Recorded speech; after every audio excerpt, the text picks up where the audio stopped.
All right, can you tell us your name? My name is Stephen Reason Balling. Okay, can you give us your age? I'm 40 years old. All right, Stephen, what do you think about these mean streets of Albuquerque? Albuquerque is... The streets out here have become a continually increasing challenge. The population seems to continue to grow, not to downsize, and the struggles seem to get worse and not to improve. Right.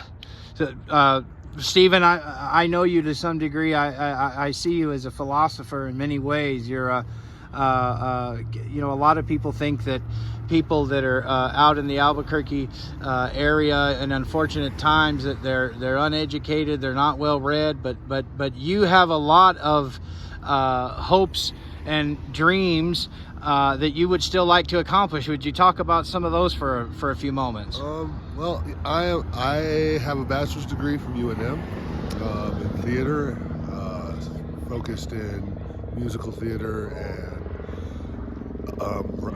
theatrical writing.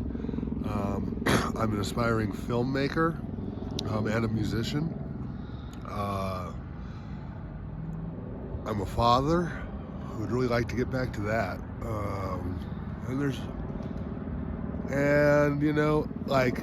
I think it's important to know what leads to getting out here isn't necessarily what people expect it to be. Mistakes can be made. A lot of things can happen through a lot of ways. It's not just a cut and dry story for anybody out here, pretty much. Mental illness is the story of the war zone, more so than anything. Right. Okay. All right. Great. Stephen, are there times? Are there times that you felt like God has forsaken you out here in the war zone? Fortunately for me, one thing my mother instilled, and I'll thank her for this for every day for my life, I miss her a lot, is I often feel very lonely and lost and left alone out here. But not a day has gone by that I don't know that I have my Lord and Savior with me, and that God is with me every step of the way. And my gift of faith is the best thing my family could have ever given me.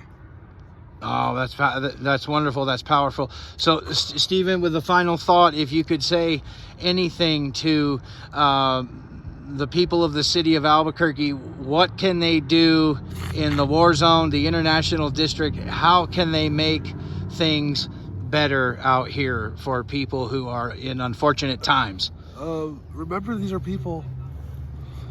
They're not animals. They're not your enemy. They're people, and they could use a little bit of compassion and support and remembrance. And we need to do some things. There's a lot of stuff talked about. There's a lot of stuff put up in the air. In the last 2 years, I know that there was legislation for open spaces and safe zones and stuff. They don't exist. They're not here. And I walk by. Trumbull Park is supposed to have been renovated over the last 2 winters, and I don't see that having happened. And if you took just 1/4 of that, fenced it off and allowed the homeless in there and left them alone for the most part, you could clean up the war zone in a day. It has enough room and space to allow all the homeless to camp up in there. So there's ways to do things for people out here. The city has the options and the space and the money. I just don't see anyone really caring. I see a gentrification process of the war zone operating. I think people are more interested in using a problem to make profit and stuff like that. God bless you. I appreciate it. Thank you so much.